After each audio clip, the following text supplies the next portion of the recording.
এই মুহূৰ্তত জনাইছো এটা ব্ৰেকিং নিউজ। দলগাঁৱত ভয়ংকৰ পথ দুৰ্ঘটনা, কথমপি প্ৰাণ ৰক্ষা বাহন চালকৰ। দৰঙৰ দলগাঁৱৰ শিলবৰীত ভয়ংকৰ পথ দুৰ্ঘটনা, তীব্ৰবেগী আৰ্টিকা আৰু মালবাহী বলেৰো পিকআপৰ মাজত মুখামুখি সংঘৰ্ষৰ ফলত চূৰ্ণ বিচূৰ্ণ হৈ বাহন আৰু গুৰুতৰভাৱে আঘাতপ্ৰাপ্ত হয় আৰ্টিকা বাহনখনৰ চালক।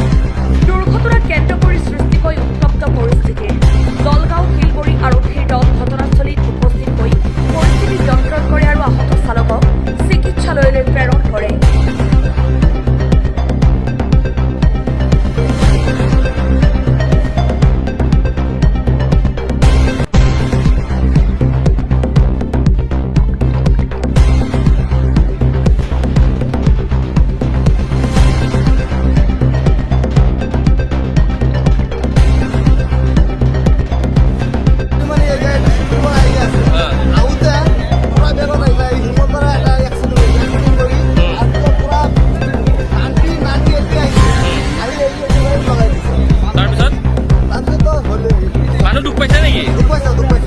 কেইজন দুখ পাইছে?